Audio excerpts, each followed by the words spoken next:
ओम अज्ञानतिमिरान्धस्य ज्ञानाञ्जनशलाकयः चक्षुरुन्मीलितं येन तस्मै श्रीगुरुवे नमः। हरे कृष्णा। गीता श्रृंखला के 34वें सत्र में आप सभी भक्तों का हार्दिक स्वागत है। आज हम श्रीमद् भगवद गीता के दूसरे अध्याय के श्लोक क्रमांक 5 का अध्ययन करेंगे। श्लोक इस प्रकार है। गुरून् हत्वा हि महानुभावान् श्रेयो भोक्तुं वेक्ष्यम्पिह लोके हत्वार्थकामास्तु गुरूनिहैव भुञ्जीय भोगानुरुधिरप्रदिग्धान्। अर्थात ऐसे महापुरुषों को जो मेरे गुरु हैं उन्हें मारकर जीने की अपेक्षा इस संसार में भीख मांगकर खाना अच्छा है, भले ही वे सांसारिक लाभ के इच्छुक हो, किंतु है तो गुरुजन ही। यदि उनका वध होता है तो हमारे द्वारा भोग्य प्रत्येक वस्तु उनके रक्त से शनी हुई होगी।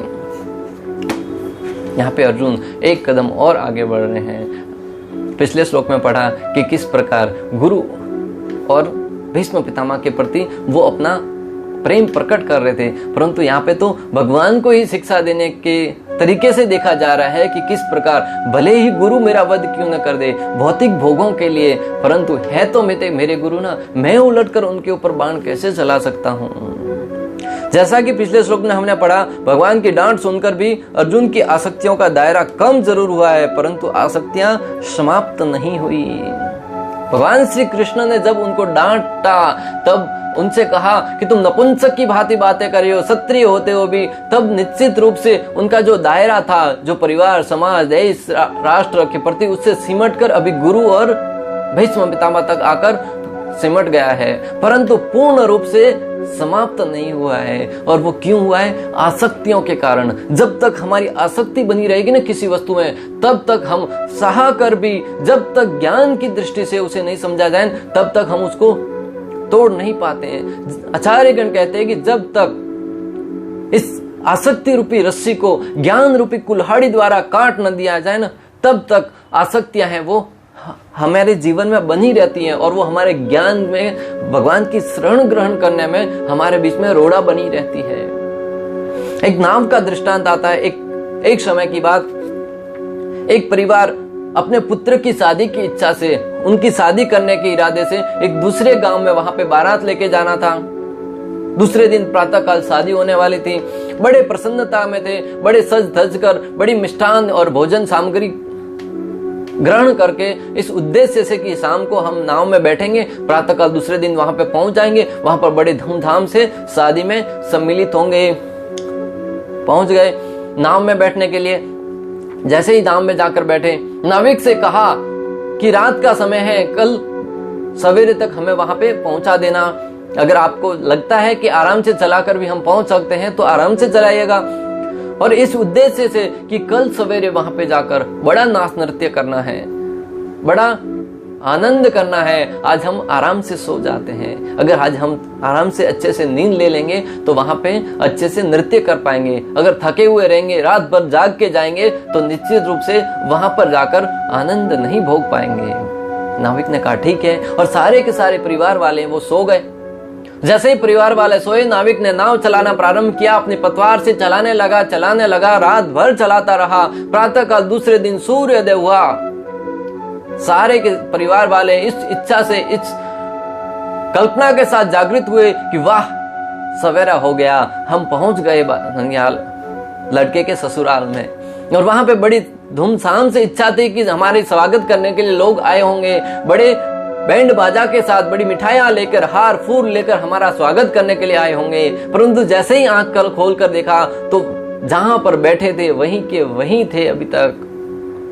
और थोड़ा दृष्टि उठाकर देखा तो जो रस्सी नाव से बंधी हुई थी, वो रस्सी खोलना नाविक भूल गया था। नाविक की एक गलती, रस्सी खोलना भूल जाने के कारण जिस गंतव्य तक जाना था, पूरी रात भर नाव चलाता रहा, परंतु वो गंतव्य तक नहीं पहुंच पाया। गंतव्य तक जाना तो दूर की बात है, उस स्थान से हिल भी नहीं पाया। ठीक उसी प्रकार हम भी अपने जीवन की आसक्तियों की जो रस्सियां हैं ना, उनको बांध कर, इतना अच्छे से बांध के रखते हैं कि हम अपने गंतव्य तक नहीं पहुंच पाते हैं।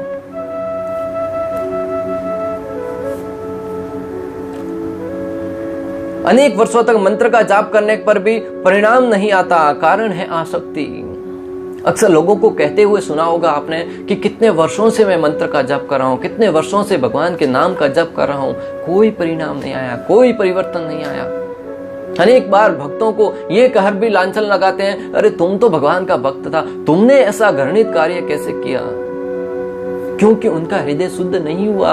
मंत्र का जाप तो कर रहा था, परंतु जीवन में आसक्तियां इस प्रकार लगी हुई थी कि मंत्र का जाप करने पर भी जीवन परिवर्तित नहीं हो रहा था। जब भी माला जप करने बैठता, लग तो रहा था कि माला जप कर रहा है, परंतु मन में कुछ और ही चल रहा था। मन में तो कल क्या घटना घटी थी उसके विषय में चल रहा था। मन में तो वो चल रहा था कि भविष्य में मैं तैयारी कैसे करूं, परिवार के भरण पोषण कैसे करूंगा, समाज के प्रति क्या निर्देश मेरा कर्तव्य है। ये सारी की सारी भावनाएं अंदर बह रही थी। यानी कि हमारी आसक्तियां अपने परिवार के प्रति, समाज के प्रति, देश के प्रति तब भी बनी रही जब माला जप कर रहे थे।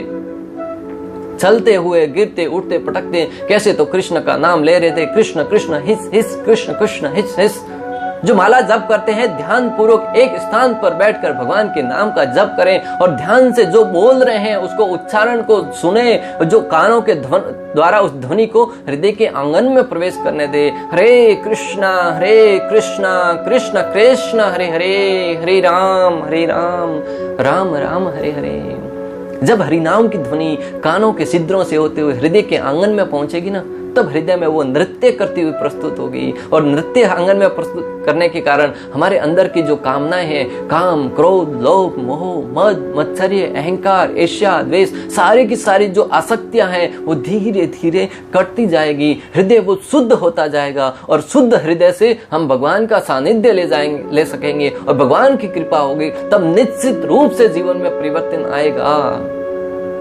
गुब्बारे का उदाहरण आता है कि आप गुब्बारे में हवा भर दीजिएगा, परंतु अगर उस गुब्बारे को धागा से बांध के रखेंगे, हवा भरने के उपरांत भी गुब्बारा आकाश में उड़ना चाह रहा है परंतु नहीं उड़ पाता, कारण है वो धागा बंधा हुआ है। उसी प्रकार आप जीवन में कितना ही हरिनाम का जप करें, परंतु जब तक आसक्तियों को दूर नहीं करेंगे, ध्यान पूर्वक हरिनाम का जप नहीं करेंगे, आसक्तियों को काटने का मात्र एक मार्ग भी यही है कि भगवान की कथा सुने ज्ञान के द्वारा और ध्यान पूर्वक नाम जप करें, और इस प्रकार आसक्तियां धीरे धीरे कम होती जाएगी।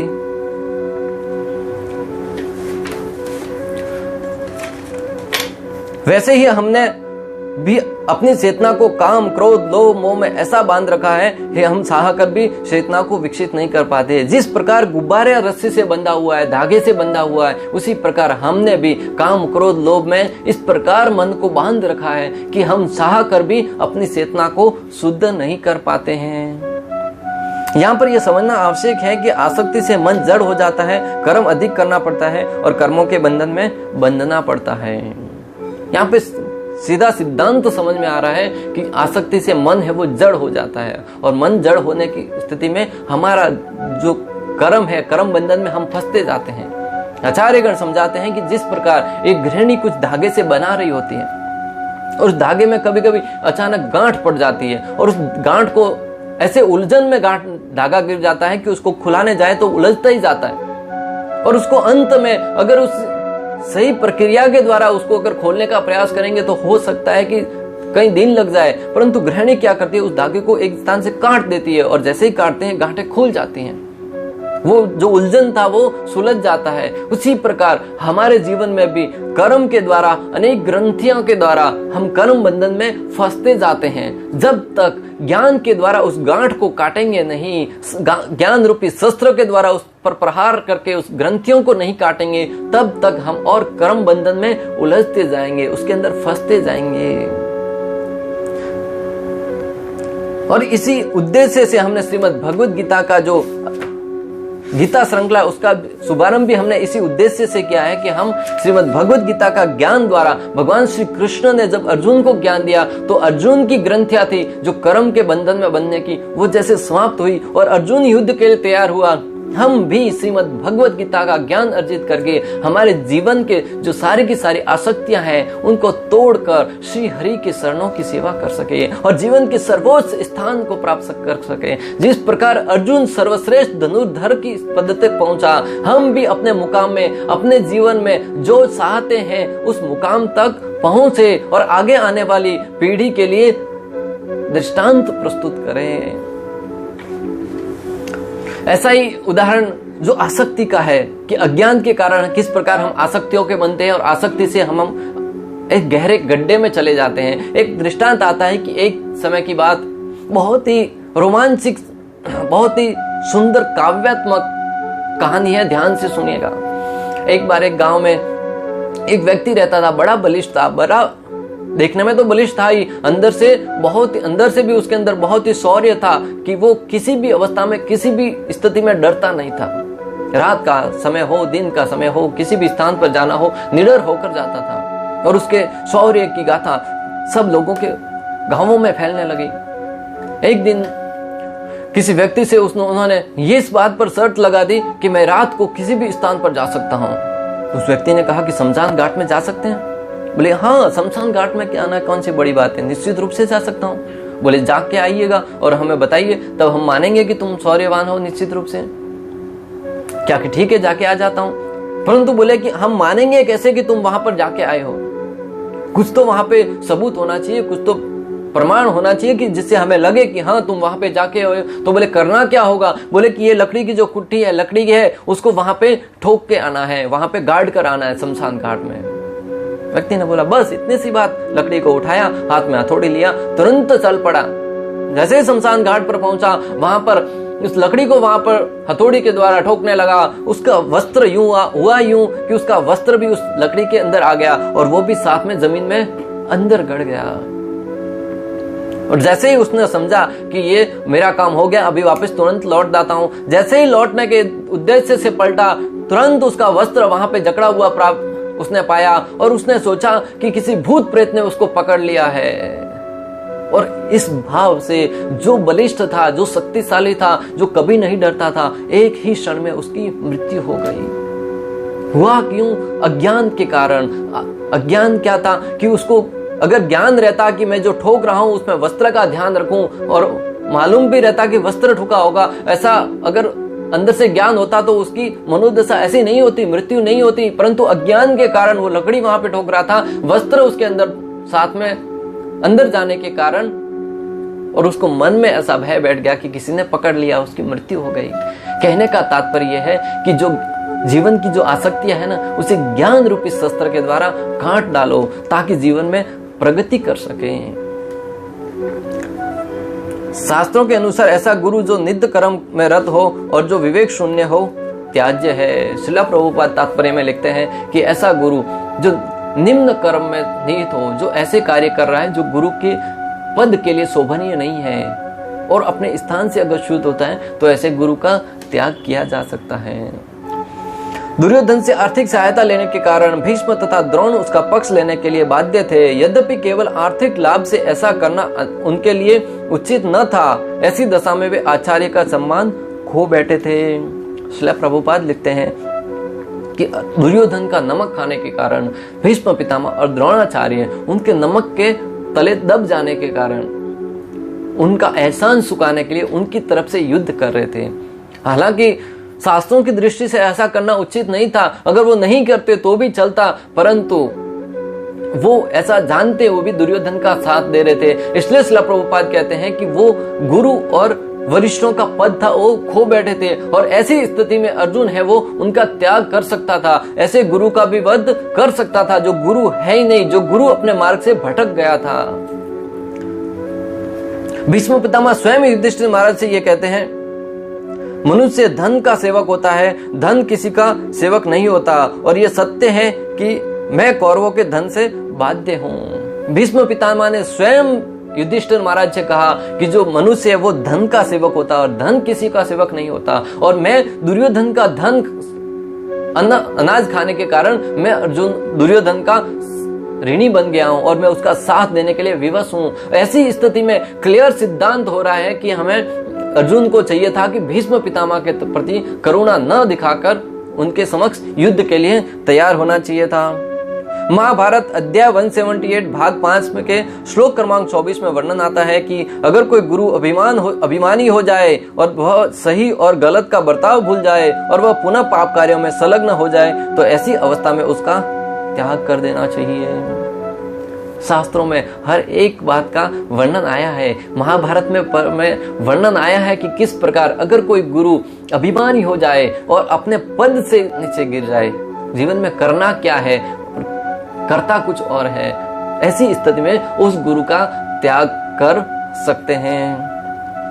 शास्त्रों के सिद्धांत हैं वो बहुत ही गहन है, जिसे आचार्यों के मार्गदर्शन में ही समझा जा सकता है।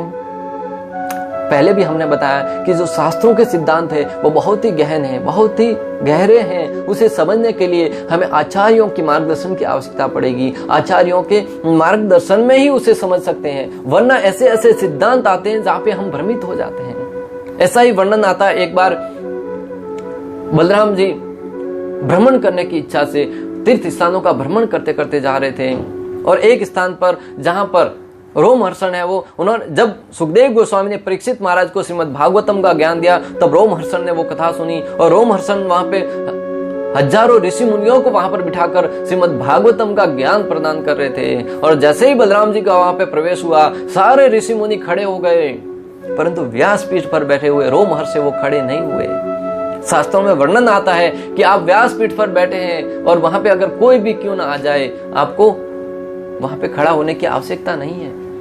परंतु बलराम जी है वो स्वयं भगवान है, और बलराम जी आए तब व्यासपीठ पर बैठे बैठे उन्हें चाहे मानसिक रूप से ही उन्हें प्रणाम तो कम से कम करना चाहिए था, उन्हें कम से कम आदर सत्कार तो देना चाहिए था। तो बलराम जी ने उन्हें तुरंत वहां से ऐसा नहीं करने के कारण लकड़ी का एक तिनका उठाया और उसका वध कर दिया, और आगे चलकर उनके पुत्र को ज्ञान देकर भागवतम का वक्ता बनाया, जिन्होंने 88,000 ऋषि मुनियों को आगे चलकर ज्ञान दिया सूत गोस्वामी ने। परंतु हमें समझने वाली बात यह है कि एक तरफ तो हम पढ़ते हैं कि व्यासपीठ पर बैठे हुए व्यक्ति को दूसरों का सम्मान नहीं भी करेंगे चलेगा, और दूसरी तरफ है वो बलराम जी है वो आकर किस प्रकार एक वक्ता की हत्या कर देते हैं। दोनों को समझने के लिए हमें गुरु का मार्गदर्शन की आवश्यकता पड़ेगी कि बलराम जी ने ऐसा क्यों किया, क्योंकि उनको रोमहर्षण जी को अंदर अभिमान आ गया था, पद के कारण, एक आसन के कारण, और वो इस स्थिति में बलराम जी जो कि स्वयं भगवान है, उनका मन ही मन भी सम्मान नहीं कर पाए। अगर मानसिक रूप से भी सम्मान किया होता तो बलराम जी तो हर एक के जीव के हृदय में निवास करने वाले, वो जान जाते कि उन्होंने मेरा सम्मान किया है, और वो उन्हें सजा नहीं देते। तो हमें समझना होगा कि शास्त्रों को समझने के लिए गुरु की नितांत आवश्यकता है। भीष्म तथा द्रोण से अर्जुन ने ज्ञान अर्जित किया था, और अन्याय का साथ देने के बाद भी वो उनका त्याग नहीं कर पा रहे थे, इसी कारण उनके मन में भय व्याप्त हो रहा था। भीष्म पितामह और द्रोणाचार्य से अर्जुन ने ज्ञान अर्जित किया था और उनके सानिध्य में खेले थे, और ज्ञान अर्जित किया था, और अन्याय का साथ देने के लिए बाद भी वो उनका त्याग नहीं कर पा रहे थे, इसी कारण उनके मन में भय व्याप्त था। अर्जुन है वो अपने गुरुओं के विषय में जान रहे हैं कि किस प्रकार वो अज्ञान के कारण अन्याय का साथ दे रहे हैं, फिर भी वो उनका परित्याग नहीं कर पा रहा था, इसी कारण उनके मन में भय व्याप्त होने लगा। कभी कभी होता है किसी गुरु ने ज्ञान दे दिया पर किसी कारणवश वो अपने रास्ते से भटक गए, इसका अर्थ ये नहीं होता कि भक्ति ही गलत है या आप किसी और गुरु के पास नहीं जा सकते। कभी कभी होता है कि हमने किसी गुरु का सानिध्य स्वीकार किया, परंतु किसी कारणवश गुरु का पतन हो गया, तो इसका अर्थ ये नहीं कि हम उस गुरु का त्याग करके किसी और गुरु के पास नहीं जा सकते, दूसरे गुरु का भी सानिध्य ले सकते हैं, गुरु साधु और शास्त्र के मापदंड पर तोलकर। वास्तविक गुरु भगवान के विषय में ज्ञान प्रदान करके अपने शिष्यों को भागवत सेवा में लगाता है। वास्तविक गुरु कौन है? आज अक्सर लोग कहते हैं कि मुझे तो ये गुरु है, मैं उस गुरु का शिष्य हूं जिनके हजारों शिष्य बने हुए हैं। इस बात से गुरु के सत्यता की पुष्टि नहीं होती कि उनके शिष्य कितने हैं, इस बात से पुष्टि होती है कि गुरु ज्ञान क्या दे रहे हैं। अगर गुरु स्वयं को भगवान बनाए बैठे हैं, स्वयं के विषय में बताना चाह रहे हैं, तो वो गुरु नहीं है। गुरु का कर्तव्य होता है, शास्त्र वर्णन करते हैं कि गुरु है वो जीव को भगवान तक लेके जाने का रास्ता बताता है। श्रील प्रभुपाद से एक बार किसी ने पूछा कि प्रभुपाद जी आप इतने महान हैं, आपने इतने मंदिरों की स्थापना कर दी, आप तो इस मंदिर के सारे भक्त हैं, जो इस्कॉन के भक्त हैं, उनके आप भगवान बन गए। तब श्रील प्रभुपाद ने तुरंत क्लियर शब्दों में कहा, जरा भी संकोच नहीं किया, जरा भी उन्हें सम्मान पाने की आशा नहीं थी। उन्होंने तुरंत कह दिया कि नहीं, मैं भगवान नहीं हूं, मैं एकमात्र भगवान का दास हूं जो भगवान तक उन्हें लेके जाने के लिए आया हूं। तो गुरु की और भगवान की स्थिति के विषय में ठीक ठीक समझाया है। इतना प्रचार करने के उपरांत भी श्रील प्रभुपाद ने कभी भगवान के रूप में स्वयं को स्वीकार नहीं किया। उन्होंने हमेशा गोविंद को आगे किया और गोविंद के शरणों का सानिध्य प्राप्त करने के लिए अपने भक्तों को प्रेरित करते रहे। तो गुरु का कर्तव्य भी यही होना चाहिए कि वो भक्तों को भगवान की सेवा में लगाए। भीष्म पितामह की तुलना की गई है सांसारिक आसक्तियों से। भीष्म पितामह की तुलना है वो सांसारिक आसक्तियों से की गई है कि किस प्रकार व्यक्ति है वो आसक्ति में पड़ने के बाद अपने कर्तव्य से भटक जाता है। अर्जुन का हुआ ही यूं कि भीष्म पितामह की तुलना की गई है सांसारिक आसक्तियों के कारण, सांसारिक आसक्तियों से, और अर्जुन है वो भीष्म पितामह के प्रेम में इतना डूब गया है, उनके सानिध्य में इतना डूब गया, उनके स्नेह में इतना वीड़ हो गया है कि वो अपने कर्तव्य से च्युत हो रहा है। तो पहले ही हमने समझा कि जब तक व्यक्ति आसक्तियों में डूबा रहेगा, आसक्तियों में निहित रहेगा, तब तक वो अपने कर्तव्य परायण में सफल नहीं हो पाएगा। तो अर्जुन को चाहिए कि ज्ञान के द्वारा भीष्म पितामह रूपी आसक्तियां हैं उनको तोड़ दे।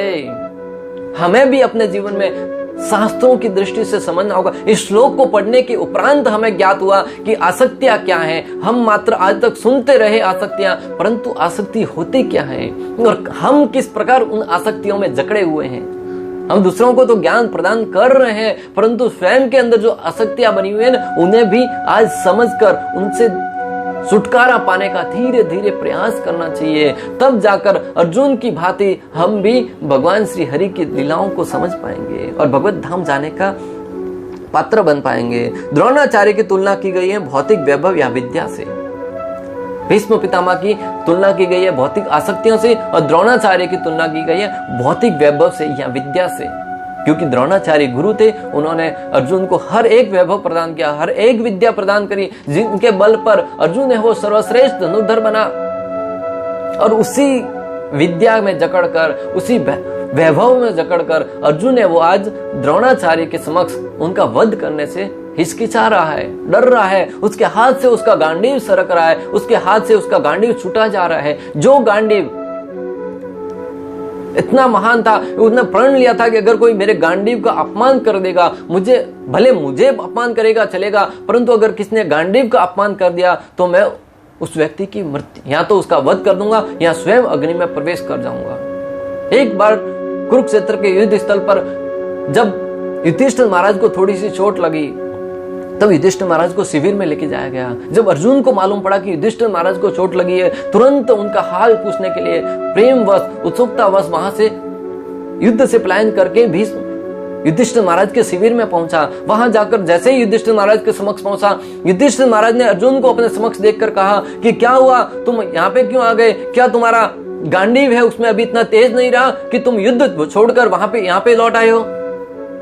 हालांकि युधिष्ठिर महाराज ने तो युद्ध से पलायन करने के कारण वहां पे कहा था, परंतु अर्जुन ने गांडीव के विषय में ऐसी बातें सुनकर तुरंत आग बबूला हो गए, क्रोधित हो गए कि मैं युधिष्ठिर महाराज का वध कर दूंगा। परंतु बोले कि युधिष्ठिर महाराज का तो वध नहीं कर सकता, मैं स्वयं अग्नि में स्वाहा कर दूंगा। तब भगवान श्री कृष्ण ने उनको ज्ञान दिया कि क्षत्रिय के लिए अगर किसी को अपमान भी कर दें तो मृत्यु के बराबर है।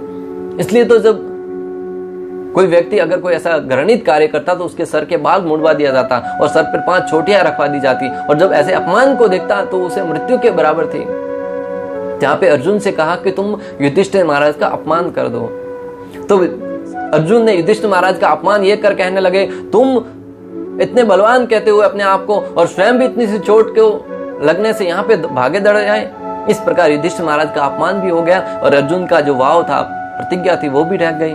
मैं यहाँ पे जो बताना चाह रहा हूं कि जो अर्जुन अपने गांडीव को इतना महत्व देता था, आज आसक्तियों के कारण उसके हाथ से गांडीव है वो सरक गया। उसने गांडीव को रथ पर रख दिया और स्वयं भी रथ पर बैठ गया। और ये हुआ क्यों? इतना क्षत्रिय और महान योद्धा होते हुए भी जब आसक्तियां जीवन में आती है ना, तब व्यक्ति को सारे के सारे शौर्य से विहील कर देती है। हमें इस श्लोक से समझने वाली बात यह है कि हमें जीवन में आसक्तियों को ज्ञान की दृष्टि पर परखें और गुरु का सानिध्य लेकर शास्त्रों की दृष्टि से समझने का प्रयास करें और जीवन को इस प्रकार ढालें कि हम अपने जीवन को आध्यात्मिकता की तरफ लेके जा सकें। इस प्रकार श्लोक क्रमांक 5 का भक्ति वेदांत तात्पर्य पूर्ण हुआ। अंत तक हमारे साथ बने रहने के लिए आप सभी का हृदय पूर्वक प्रेम पूर्वक बहुत बहुत धन्यवाद। श्रील प्रभुपाद की जय। श्री श्री राधा गोपीनाथ भगवान की जय। श्यावर रामचंद्र भगवान की जय। श्रीमद् भगवद गीता की जय। हरे कृष्णा कृष्ण कृष्ण हरे हरे, हरे राम राम राम हरे